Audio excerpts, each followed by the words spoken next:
عدل کا، دوسرا حکم احسان کا، تیسرا حکم قرابت داروں کو، رشتہ داروں کو ان کا حق دو۔ وَيَنْهَا عَنِ الْفَحْشَاءِ، اور اللہ تمہیں منع کرتا ہے الفحشاء، کس سے؟ بے حیائی سے، والمنکر، اور ناشائستہ کاموں سے، برے کاموں سے، والبغی، بغاوت سے، ظلم و زیادتی سے۔ یعظکم، کائنات والو اللہ تمہیں وعظ کرتا ہے، نصیحت کرتا ہے، لعلکم تذکرون، تاکہ تم نصیحت حاصل کرو۔ ہر چوکی والو آیت کا ترجمہ میں نے کیا، اب اس کا ذرا نزول بیان کرتا ہوں۔ امام ابن کثیر نقل کرتے ہیں اپنی تفسیر میں، اور نقل کر کے کہتے ہیں سندہ جید، اس کی سند کھری ہے۔ مسند احمد میں بھی یہ روایت موجود ہے۔ نبی پاک صلی اللہ تعالی علیہ وسلم اپنے گھر کے باہر آنگن بنا ہوا ہے بیٹھنے کے لیے، باہر جگہ، آپ وہاں جلوہ افروز ہیں، کیا عجیب منظر ہوگا، میرے محبوب پیغمبر کا گھر ہے اور گھر کے باہر آپ بیٹھے ہوئے ہیں، تشریف فرمائیں۔ اتنے میں حضرت عثمان ابن مظعون رضی اللہ تعالیٰ عنہ، جو اس وقت ایمان نہیں لائے تھے، کیا نام بتایا میں نے؟ عثمان بن مظعون، ایک ہیں حضرت عثمان ابن عفان، وہ نہیں، حضرت عثمان بن مظعون، وہ جب میرے پاک پیغمبر کے پاس سے گزرتے ہیں تو نبی علیہ السلام نے یوں پیار بھری نگاہ سے دیکھ کے فرمایا، اے عثمان الا تجلس عندی، ایسے ہی گزر رہا ہے ترچھی نظر سے دیکھ کر میرے پاس بیٹھے گا نہیں؟ اس محبت کے انداز کو سمجھ رہے ہیں نا؟ کوئی گزرے، کیا آپ میرے پاس تھوڑی دیر بیٹھیں گے؟ نہیں۔ بس یہ جملے اتنی محبت برے پرکشش تھے کہ عثمان کہنے لگے بلا کیوں نہیں، میں ابھی بیٹھتا ہوں۔ بس بیٹھ کے نبی علیہ السلام کے پاس اللہ کے پاک پیغمبر حضرت عثمان بن مظعون کے سامنے آ جاتے ہیں، امام کائنات اور عثمان سامنے بیٹھے ہوئے محو گفتگو ہوئے۔ ہر چوکی والو اس منظر کا میں نقشہ کھینچنا چاہتا ہوں اپنی ناقص طرز کے ساتھ، خدا را نگاہیں میری طرف کرنا اگر مطلب سمجھ میں آ گیا، ٹھیک ہے نا؟ میں انشاءاللہ اٹھ کے آپ کو صرف مثال سے بتاتا ہوں، ٹھیک ہے؟ حضرت عثمان بن مظعون فرماتے ہیں میں آپ کے سامنے بیٹھا ہوں، امام الانبیاء محمد رسول اللہ صلی اللہ علیہ وسلم میرے ساتھ گفتگو میں لگے ہوئے ہیں، اچانک آپ نے گفتگو روک دی، اچانک گفتگو روک دی۔ میں نے دیکھا کہ چہرہ مصطفیٰ آسمان کی طرف یوں پلٹا، اللہ اکبر، چہرہ مصطفیٰ یوں آسمان کی طرف پلٹا۔ جب پلٹا تو نبی علیہ السلام کی آنکھیں مبارک آسمان کی طرف ہیں، پھر آسمان سے یوں، اس منظر کو ذرا دیکھنا،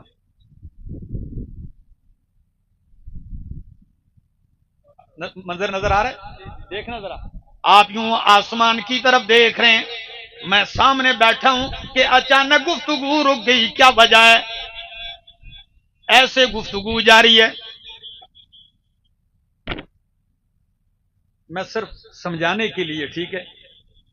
حافظ احمد توجہ آپ کی بھی چاہوں گا، اکثر پروگرام کرانے والے بیچارے خود مصروف ہوتے ہیں نا، تو توجہ، امام کائنات یوں دیکھتے ہیں اوپر، عثمان ابن مظعون اس کیفیت سے بہت متعجب ہیں، دیکھتے ہیں اوپر اوپر ایسے چہرہ اٹھایا، پھر آپ چہرہ مقدس نیچے لاتے لاتے ایک جگہ ٹکٹکی باندھتے ہیں، جیسے ٹکٹکی باندھتے ہیں، دیکھیے میری طرف، نبی علیہ السلام اٹھ گئے، محفل سے اٹھتے ہیں اور اٹھ کر وہاں جا کر بیٹھتے، اپنی جگہ سے اٹھ کر جہاں سے نبی علیہ السلام نے نگاہیں آسمان سے واپس لٹائیں اور جس جگہ نگاہیں جمائیں وہاں اٹھ کر بیٹھ گئے۔ حضرت عثمان کہتے ہیں میں نے کبھی یہ منظر پہلے نہیں دیکھا، نبی علیہ السلام کوئی بندہ بھی نظر نہیں آ رہا اور آپ سر مبارک بھی ہلا کے جی جی تصدیق بھی ہو رہی ہے۔ کچھ دیر کے بعد نبی علیہ السلام اٹھ کے اپنی جگہ آتے ہیں، میں نے کہا جی یہ کیا ہے مجھے سمجھائیے، میں تو حیران ہوں، یہ منظر میں نے پہلے کبھی نہیں دیکھا۔ نبی علیہ السلام نے فرمایا عثمان تو نے سارا کچھ نوٹ کیا ہے؟ میں نے کہا اللہ کی قسم میں نے ایک ایک حرکت نوٹ کی ہے، میری ساری توجہ آپ پر مرکوز تھی۔ فرمایا عثمان آپ سے گفتگو کر رہا تھا کہ جبریل نے اترنا شروع کر دیا۔ حضرت عثمان رضی اللہ تعالیٰ عنہ، عثمان ابن مظعون، فرمایا آپ نے مجھے نوٹ کیا؟ جی ہاں۔ فرمایا جبریل آیا اور اس جگہ جبریل میرے سامنے بیٹھا اور مجھ پہ قرآن کی آیت لے کے آیا ہے، قرآن لے کے آیا جبریل۔ عثمان ابن مظعون کہتے ہیں میں نے فرمایا، میں نے پوچھا کہ کیا لے کے آئے ہیں جبریل؟ تو نبی علیہ السلام نے فرمایا یہ آیت جو میں نے ابھی ابھی آپ کے سامنے خطبے میں پڑھی، ان اللہ یأمر بالعدل والاحسان، اللہ تمہیں حکم دیتا ہے عدل اور انصاف کا، وَإِيتَاءَ وَالْإِحْسَانَ اور احسان کا، وَإِيتَاءِ ذِي الْقُرْبَى اور قرابت داروں کو ان کا حق دینے کا، وَيَنْهَا عَنِ الْفَحْشَاءِ اللہ منع کرتا ہے بے حیائی سے، وَالْمُنْکَرِ برے کاموں سے، وَالْبَغْيِ ظلم و زیادتی سے، یعظکم لعلکم تذکرون اللہ تمہیں نصیحت کرتا ہے تاکہ تم نصیحت حاصل کرو۔ اب یہ آیت کا پس منظر میں نے بیان کیا ہے، اب انشاءاللہ میں آیت کو کھولنے لگا ہوں۔ آیت میں 6 باتیں ہیں۔ کتنی باتیں ہیں؟ ہاں بس سے روزہ لگایا ہو تو تبلیغ والے 6 نمبر ہیں، ٹھیک ہے نا؟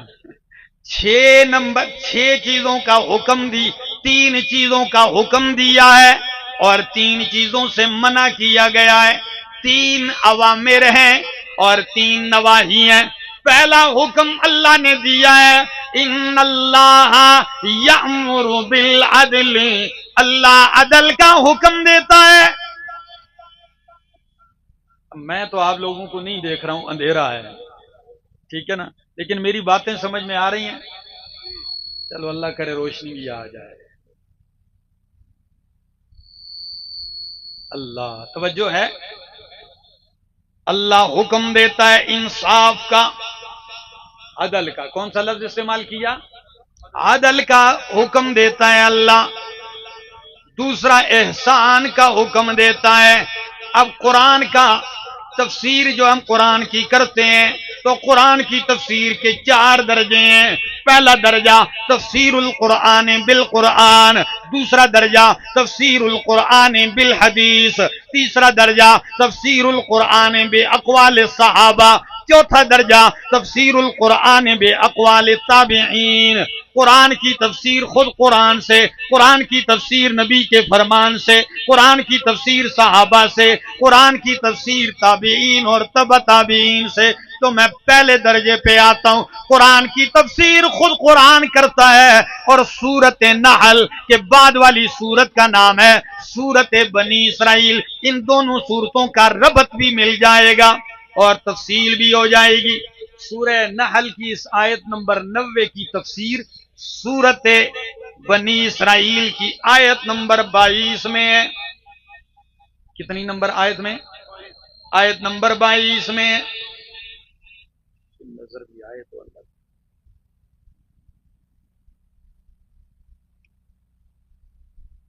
مل گئی جی، سنیے۔ فرمایا وَقَضَىٰ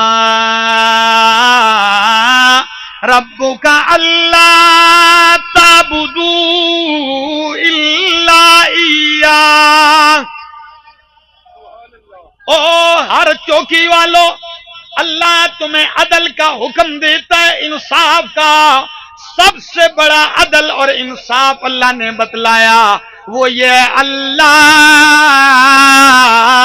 تعبدوا الا ایاہ، کہ اللہ کے سوا کسی کی بندگی نہیں کرنی۔ تو توحید سب سے بڑا عدل ہے۔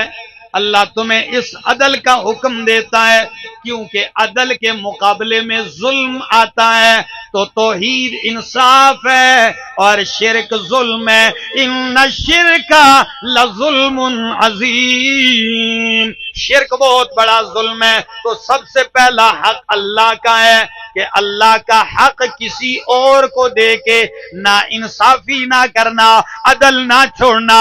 جو اللہ کا حق ہے وہ اللہ کو دینا. اور توحید کس کا حق ہے؟ زور سے بولو، کس کا حق ہے؟ اللہ کا حق ہے. اور دوسرا فرمایا وَبِالْوَالِدَيْنِ إِحْسَانًا. تو سورہ نحل میں کیا کہا؟ ان اللہ یأمر بالعدل اللہ احسان کا حکم دیتا ہے. تو سب سے بڑے عدل کا ذکر کرنے کے بعد سب سے بڑا احسان بتلا دیا کہ احسان کا سب سے زیادہ مستحق انسان تیرا باپ ہے. ماں باپ مستحق ہیں. وَبِالْوَالِدَيْنِ إِحْسَانًا، والدین کے ساتھ احسان کرو. کیا کرو؟ مشکل ہے میرا دوست، بڑا اوکھا ہے. وَبِالْوَالِدَيْنِ إِحْسَانًا، والدین کے ساتھ احسان کرو. قرآن نے والدین کا حق بتلایا، قرآن نے والدین کی شان بتلائی ہے، قرآن نے والدین کے حقوق کا تحفظ کیا ہے، قرآن نے والدین کو مرتبہ دیا ہے. باقی کسی بھی مذہب میں آپ چلے جائیں، کل کی بات بتلا رہا ہوں، کسی شخص نے ویڈیو لگائی تھی فیس بک پر. مجھے تو نیند نہیں آ رہی تھی. ویڈیو انگریزی کی تھی اور اس ویڈیو کا جو ترجمہ کیا گیا تھا وہ عربی میں تھا. اب وہ ترجمہ کیا ہے؟ ایک بوڑھا باپ ہے، بیوی بھی، بیٹے بھی، سارے گھر والے ہیں. بوڑھے باپ کو لے آتے ہیں، کرسی پر بٹھا دیتے ہیں. والدین کے ساتھ یہ ہو رہا ہے. اور پھر باپ سے پوچھتے ہیں، وہ انگریزی میں پوچھتی ہے، کیا آپ تیار ہیں بابا، ابو جی آپ تیار ہیں اس بات کے لیے کہ یہ گلاس میں جو زہر پڑا ہے یہ جب ہم آپ کو پلا دیں گے نا تو آپ بوڑھے ہو چکے ہیں، کمزور ہیں، اب چل پھر بھی نہیں سکتے. جب یہ ایک گلاس زہر کا ہم آپ کو پلائیں گے تو آپ سو جائیں گے اور پرسکون نیند میں آپ کو موت آ جائے گی. وہ بھی زندگی سے تنگ، بیٹیاں، بیوی اور بیٹا بھی تنگ. تو پتہ ہے وہ مظلوم باپ اور کیا کرتا؟ کہتا ہے جی میں تیار ہوں. کہتا ہے میں تیار ہوں. اب وہ خاتون تیار کرتی ہے گلاس اور اس کو پلاتی ہے. وہ گلاس منہ سے لگا کر پی لیتا ہے زہر کا. ہر چوکی والوں، پینے کے بعد پتہ ہے یوں ہاتھ سب کی طرف کر کے کہتا ہے میں تم سب کا شکر گزار ہوں کہ تم نے میرے لیے یہ اہتمام کیا ہے. اللہ اکبر، انا للہ و انا الیہ راجعون. کہتا ہے میں تم سب کا شکر گزار ہوں. پھر بیٹا باپ کو رخصت کرتا ہے، گڈ بائے، رخصت کرتا ہے، الوداع کرتا ہے اور مسافہ کرتا ہے. اور بس جیسے ہی گلاس پینے کی دیر تھی باپ پر موت کی سختی شروع. وہ کہتا ہے واٹر واٹر، پانی پانی، لیکن یہ اس کو پانی نہیں دیتے اور اسی حال میں وہ مر جاتا ہے. اب یہ گھر والے رو بھی رہے ہیں اور اس کو زہر پلا کے اس کی ڈیوٹی سے سب کو دوش ہو رہے ہیں. میرا دوست، قرآن یہ نہیں کہتا. قرآن کہتا ہے او انسانا وبالوالدین احسانا. او پاکستان والوں یا جہاں بھی میری آواز پہنچتی ہے، آؤ قرآن بتلاتا ہے. یقین کیجئے ماں باپ کا جو حق قرآن نے بتلایا دنیا کی کسی کتاب اور مذہب میں نہیں ہے. اللہ نے اپنے حق کے بعد کس کا حق ذکر کیا؟ بولو. والدین کا. پہلا تھا اللہ تعبدوا الا ایاہ اور دوسرا وبالوالدین احسانا. اللہ نے تمہیں حکم دیا ہے والدین کے ساتھ احسان کرنے کا. بدلہ نہیں، بدلہ دینے کا نہیں، بدلہ تو برابری ہے اور احسان ایک درجہ اوپر ہے. کیا مطلب؟ ہم ساری زندگی لگے رہیں تم ماں باپ کی ایک نیکی کا بدلہ نہیں دے سکتے تو احسان کیسے کر سکیں گے؟ حالانکہ حکم دیا گیا ہے وَبِالْوَالِدَيْنِ احسانا، اللہ تمہیں حکم دیتا ہے والدین کے ساتھ حسن سلوک کر، احسان کر، اور خاص طور پر اما یبلغن عندکم عندک الکبر، اگر تیرے ماں باپ تیری موجودگی میں بڑھاپے کو پہنچ جائیں، کس کو پہنچ جائیں؟ بڑھاپے کو پہنچ جائیں، احدہما دونوں، احدہما ایک یا او کلاہما، ماں باپ دونوں بوڑھے ہو جائیں تو کیا کرنا ہے؟ فلا تقل لہما اف، اف تک بھی نہیں کہنی۔ کون سا جملہ نہیں کہنا؟ اف تک بھی نہیں کہنا۔ اف کیا چیز ہے؟ یعنی دل کی ناگواری کا اظہار ہے، وہ جس جملے میں بھی ہو اف تک بھی نہیں کہنی ہے۔ تو یہ بڑھاپے کا ذکر کیوں کیا؟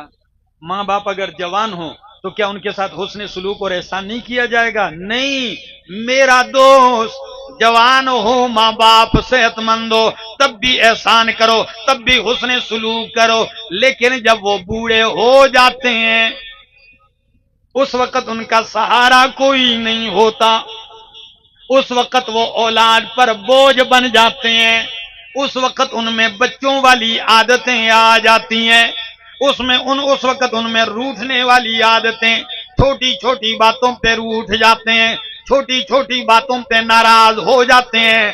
قرآن نے کیا نقشہ کھینچا ہے؟ ہر چوکی والوں میں قرآن بیان کر رہا ہوں، فرمایا وَلَا فَلَا تَقُلْ لَهُمَا اُفٍّ، اف تک بھی نہ کہنا۔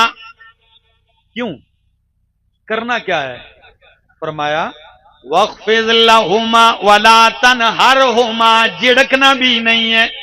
ظاہر بات ہے ماں باپ بوڑھے ہوں گے تو وہ ایسے کام کر جائیں گے کہ آپ پریشان ہوں گے، لیکن آپ نے جھڑکنا بھی نہیں ہے۔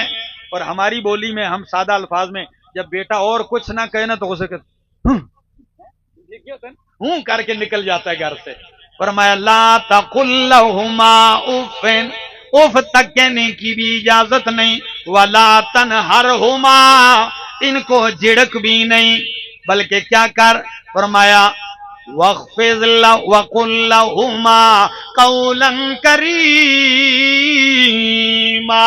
ان سے نرم بات کر۔ کیسی بات؟ نرم بات کر۔ یا اللہ، اور بھی مزید بتلا دیجئے کیسے پیش آنا ہے؟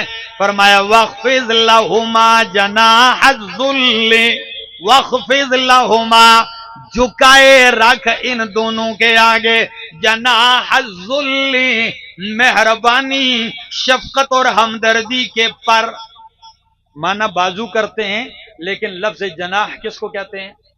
پر کو، ٹھیک ہے؟ وَلَا طَائِرٌ يَطِيرُ بِجَنَاحَيْهِ إِلَّا أُمَمٌ أَمْثَالُكُمْ۔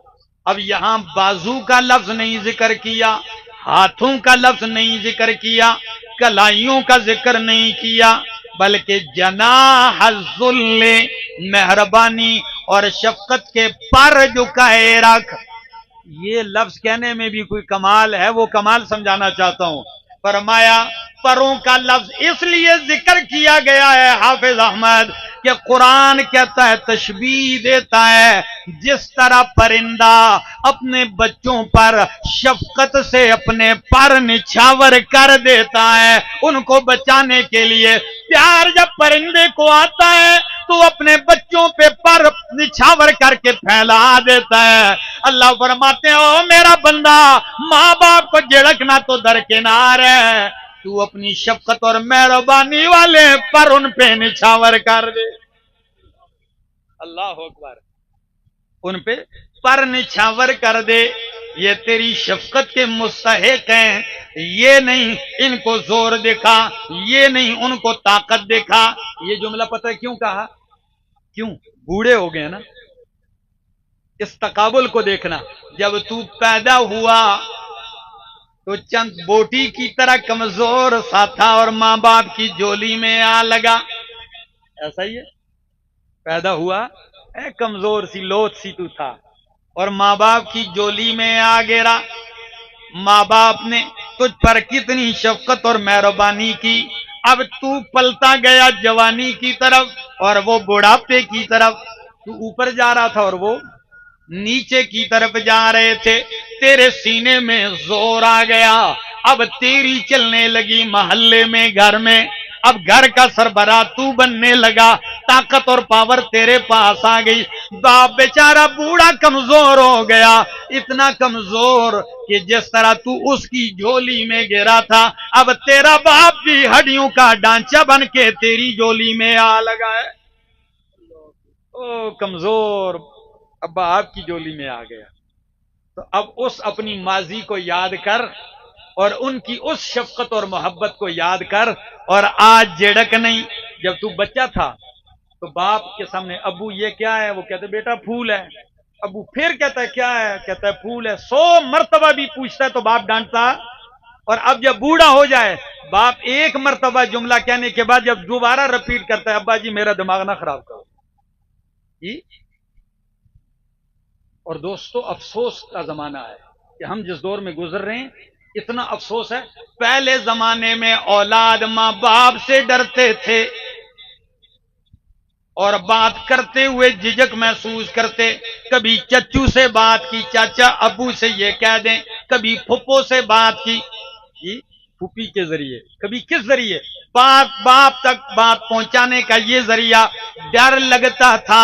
اب وہ زمانہ نہیں، اب دور یہ آ گیا اولاد نہیں ماں باپ ڈرتے ہیں بیٹے سے بات کرتے ہوئے. ماں باپ 10 دفعہ سوچتے ہیں کہ پترے نال گل کراں نہ کراں، بیٹے کو یہ بات کہوں نہ کہوں.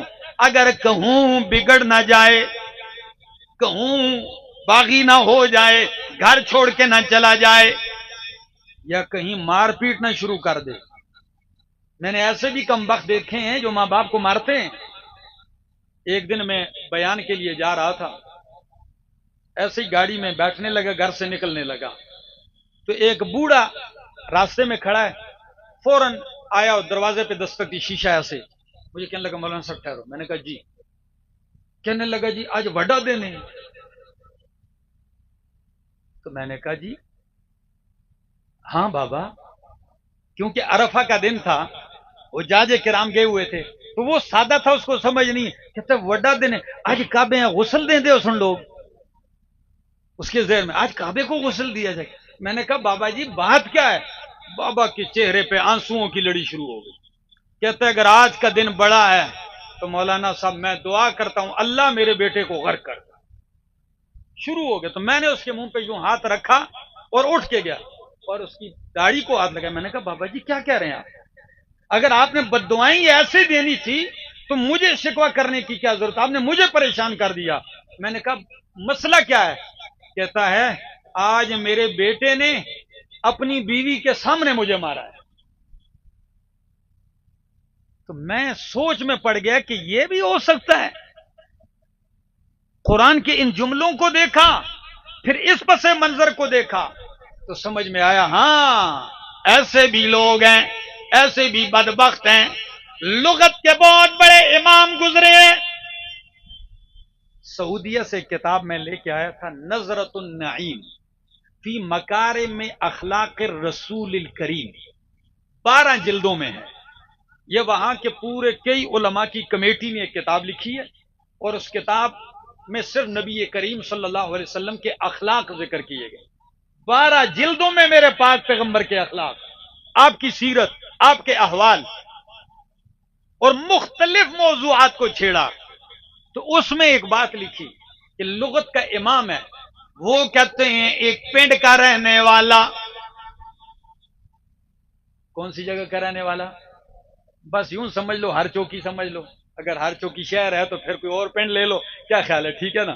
کہتا ہے میں نے ایک بدو پنڈ کے رہنے والے شخص سے پوچھا.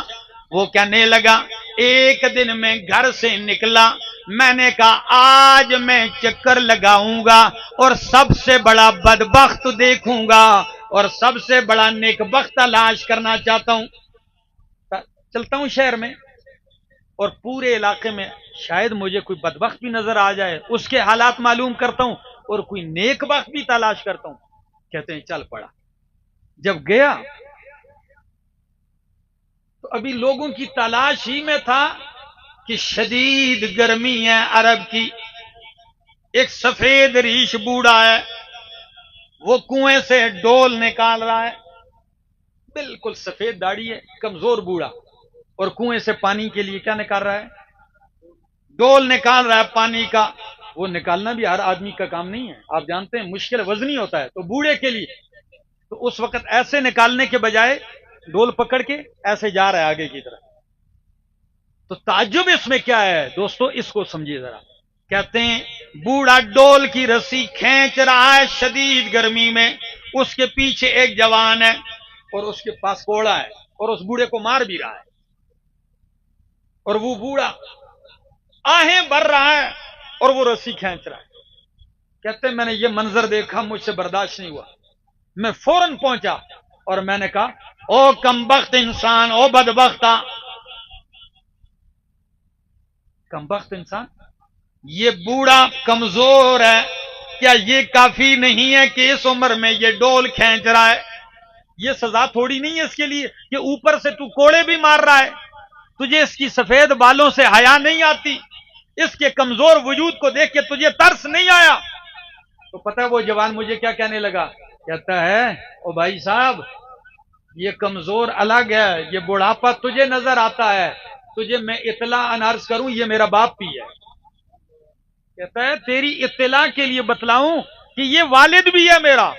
جب یہ جملے کہے کہتے ہیں میں چکرا گیا, میں نے کہا تجھ سے بدبخت باپ بھی ہے پھر بھی یہ ظلم.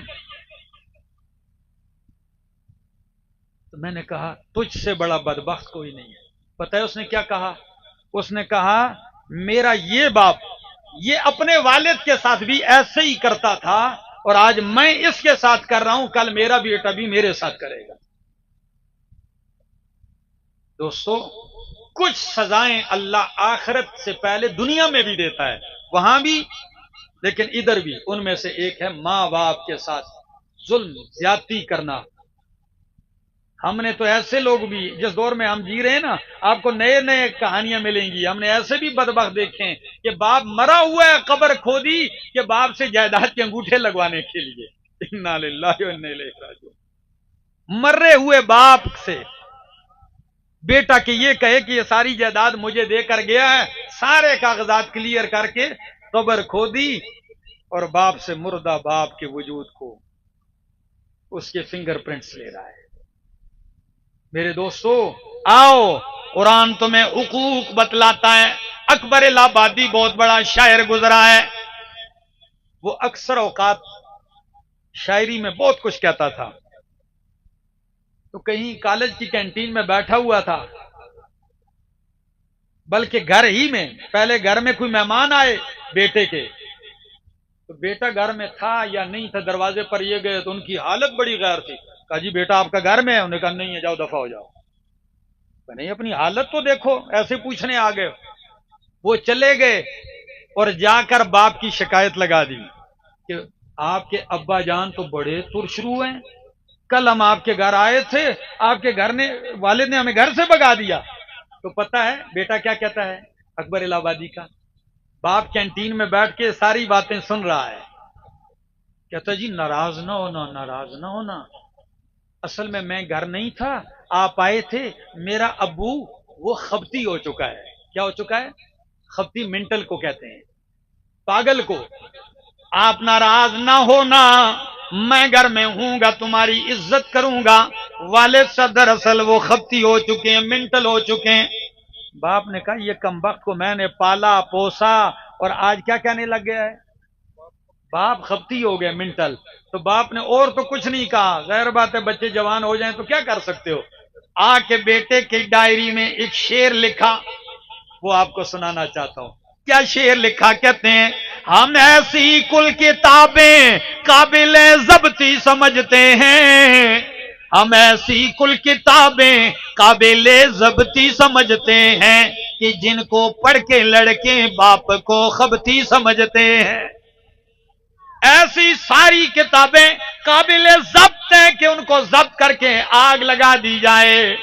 کہ جن کو پڑھ کے بیٹا باپ کو منٹل اور پاگل کہے. کسی نے کہا اکبر الہ آبادی آپ کالج کی، اسکول، مدرسے، یونیورسٹی کی مخالفت کیوں کرتے ہیں؟ انہوں نے کہا نہیں جی فتویٰ نہ لائیو، میں کالج کا مخالف نہیں، میں یونیورسٹیوں کا مخالف نہیں، میں سکول مدرسوں اداروں کا مخالف نہیں ہوں، میرا ایک درد دل ہے. وہ کیا ہے؟ کہتے ہیں تم شوق سے کالج میں پڑھو، پارک میں پھولو. تم شوق سے کالج میں پڑھو، پارک میں پھولو، جائز ہے غباروں میں اڑو، چرخ پہ جھولو. بس ایک سخن بندے عاجز کر ہے یاد، اللہ کو اور اپنی حقیقت کو نہ بھولو. تم جو مرضی ہے بن جاؤ، انجینئر بنو، ڈاکٹر بنو، وزیر اعظم بنو، صدر بنو، پائلٹ بنو، جو مرضی ہے بن جاؤ، لیکن اپنی حقیقت کو، باپ کو زور نہیں دکھاؤ، باپ کے آگے موم بن جاؤ. آئیے ذرا تو فرمایا وَبِالْوَالِدَيْنِ إِحْسَانًا، اور دوسرا حکم دیا ہے فرمایا وَآتِ ذَا الْقُرْبَى حَقَّهُ. تو سورۃ نحل کی آیت 90 میں فرمایا وَإِيتَاءِ ذِي الْقُرْبَى، اللہ قرابت داروں کو دینے کا حکم دیتا ہے. ادھر فرمایا آتِ ذَا الْقُرْبَى حَقَّهُ، قرابت داروں کو ان کا حق دے دو، والمسکین، مسکین کو حق دے دو، وابن السبیل، مسافر کو حق دے دو. اللہ، اس کو سمجھو میرا دوست، قرابت داروں کو حق دے دو، یعنی جن جن کا میراث میں حصہ بنتا ہے، غاصب نہ بنو. سچ بتاؤ، جس معاشرے میں ہم رہ رہے ہیں اس معاشرے میں بہنوں کا حصہ دیا جاتا ہے؟ بہت کم ہی کوئی ہوگا جو ماں باپ کے میراث میں سے بہنوں کو حصہ دے. ایک خاتون نے مجھے اتنا بڑا خط لکھا جمعے والے دن کہ آپ پورا جمعہ پڑھائیں اس موضوع پر. میں نے کہا کس موضوع پر؟ جب خط پڑھا تو کہنے لگی غریب ہوں، بھائیوں سے باپ کی جائیداد میں اپنا حصہ مانگنے آئی تو بھائی نے کہا اگر ویسے آتی ہو تو 100 بسم اللہ، حصے کی بات کی تو خبردار آج کے بعد میرے دروازے پہ نہ آنا. کوشش لگی ہوئی ہے حق دبانے کی، حقداروں کا حق دبایا جا رہا ہے. قرض لیتے ہیں پھر دینے موت پڑتی ہے، پھر چکر لگاؤ، پھر یہ نہیں خیال ہوتا. تو آتِ ذی القربى حقہ، قرابت داروں کو ان کا حق دے دو. قرآن صرف قرابت دار نہیں، پڑوسیوں کا حق ذکر کرتا ہے. اللہ کے پاک پیغمبر فرماتے ہیں ما زال جبریل، ما زال جبریل اوصانی، جبریل ہمیشہ مجھے آتا اور وصیت کرتا پڑوس کی پڑوس کی، یہاں تک کہ مجھے ڈر لگ گیا کہ کہیں اگلا حکم یہ نہ آ جائے پڑوسی میراث میں بھی شریک ہے. خطرہ ہونے لگ گیا کہ پڑوسی کو میراث میں شریک کر دیا جائے گا. اور یہاں جو میراث میں شریک ہیں ہم ان کو جو ہے میراث سے محروم کر رہے ہیں، بیٹیوں کو محروم کر رہے ہیں، اور پوچھتا بھی کوئی نہیں ہے کہ یہ ظلم ہے. معاشرے میں نب اس پہ کوئی بیان بھی کوئی نہیں کرتا یار اس مظلوم کا کیا حق ہے، وہ حق اس کو ادا کرو. اور بہت سارے رشتے ہیں میرے دوستو، اس خوش فہمی میں نہ رہنا. حقوق کی پاسداری یہاں تک ہے، نبی علیہ السلام نے فرمایا لعن اللہ من غیر منار الارض وحدودها واعلامها. یہاں کا مجھے علم نہیں ہے، ہماری بولی میں ایک لفظ استعمال ہوتا ہے، میں آپ کے سامنے ذکر کرتا ہوں. نبی علیہ السلام نے فرمایا اللہ کی لعنت ہو اس بندے پر غیر منار الارض وحدودها واعلامها، جو زمینوں کے علامتیں نشانات مٹاتا ہے، جس کو ہمارے ہاں بنوں کو مٹاتا ہے، یہی کہتا ہے. ہاں، اور بننے ٹورنا جان دے کہ نہیں؟ زمیندار اچھی طرح جانتے ہیں نا، آہستہ آہستہ بننا ٹوری جاؤ آہستہ آہستہ ہیں. ہر موسم میں تھوڑا تھوڑا ٹور کے تو سال دو کے بعد 4-5 مرلے جگہ آپ کیا کر لیں جی، بننا تو یہ ہے. تو نبی علیہ السلام نے 14 صدیاں پہلے فرمایا اللہ کی لعنت ہو اس بندے پر جو نشانات مٹا کے دوسرے کی زمین قبض کرتا ہے۔ بخاری اور مسلم کی حدیث ہے، نبی علیہ السلام نے فرمایا من قبضا شبرن، جس نے ایک بالش بھی کسی کی زمین ناجائز لے لی۔ کتنی؟ یار ایک بالش چیز کیا ہے؟ دیکھو شاید دیوار بھی ایک نہ آئے اس پہ، ایک بالش زمین ناجائز لے لی تو فرمایا توقع اللہ ایاہ یوم القیامہ، اللہ قیامت والے دن اس ایک بالش زمین کو 7 زمین نیچے سے نکال کر اس پورے ٹکڑے کو اس کے گلے میں لٹکا دے گا۔ سچ بتاؤ ہمیں اس کی پرواہ ہے؟ کبھی اس کی پرواہ ہی نہیں ہے کہ ہم ظلم کر رہے ہیں، کہ ہم زیادتیاں کر رہے ہیں۔ آپ کو ایک عجیب واقعہ سنا دیتا ہوں، آپ کیا یاد رکھو گے۔ نبی پاک صلی اللہ تعالی علیہ وسلم، امام طحاوی اپنی کتاب طحاوی میں یہ روایت ذکر کرتے ہیں، نبی علیہ السلام کے پاس 2 آدمیوں کا مقدمہ آیا، کیس آیا 2 آدمیوں کا۔ وہ کیس کیا تھا؟ ایک پرانی جائیداد تھی، اتنی پرانی کہ نہ اس کے ثبوت تھے، گواہ بھی نہیں تھے، اور ایسی زمینیں اور ایسی جائیدادوں پہ لوگ کیا کرتے ہیں؟ قبضہ کرتے ہیں۔ بھئی کاغذ ہے کوئی نہیں، ثبوت ہے کوئی نہیں، بس جس کا زور چلے گا لے لے گا۔ یہ مقدمہ آیا، نبی پاک صلی اللہ علیہ وسلم نے دونوں کو سنا۔ ایک کا دعویٰ تھا یہ میری ہے یہ جائیداد، دوسرے کا دعویٰ تھا یہ میری ہے۔ اب جب دونوں نے دعویٰ کیا تو نبی علیہ السلام نے کہا گواہ؟ فرمایا گواہ دونوں کے پاس نہیں۔ فرمایا پھر تمہارے اس مقدمے سے پہلے ایک فرمان سن لو میرا، اس کے بعد فیصلہ کر دوں گا۔ فرمایا جی کیا؟ سن لو۔ فرمایا تم دونوں کے ذہن میں یہ بات ہوگی کہ نبی علیہ السلام چونکہ امام کائنات ہیں، امام الانبیاء ہیں، تو وہ کیس میں اگر میرے حق میں فیصلہ کر دیں گے تو میرے لیے یہ سارا جائز ہو جائے گا۔ بھئی نبی علیہ السلام نے فیصلہ کر دیا تو میرے مزے ہو جائیں گے، کیس لگاؤ تو صحیح۔ اب جب لگا لیا، فرمایا سن لو، میں ظاہر کو تو دیکھ کے فیصلہ کر دوں گا، اس لیے کہ میں عالم الغیب تو نہیں، غیب دان اللہ ہے۔ میں ظاہری قرائن دیکھ کے تم میں سے کوئی چرب زبان ہوگا، بولنے میں تیز تراز ہوگا، دائیں بائیں سے قلابے ملا کے مجھے مطمئن کرنے کی کوشش کرے گا، اور میں اس کے حق میں فیصلہ کر دوں گا، اور حقیقت میں وہ حصہ اس کا نہیں ہوگا۔ تو سن لو، اس خوش فہمی میں نہ رہے کہ میرے حق میں امام کائنات نے فیصلہ کیا ہے۔ میں محمد اللہ کی قسم اٹھا کر کہتا ہوں، وہ میرا فیصلہ کیا ہوا وہ حصہ اس کے لیے جہنم کا انگارہ بن جائے گا، میری وجہ سے اس کے لیے وہ نہ حق نہیں بن جائے گا، وہ مستحق نہیں بنے گا اس کا۔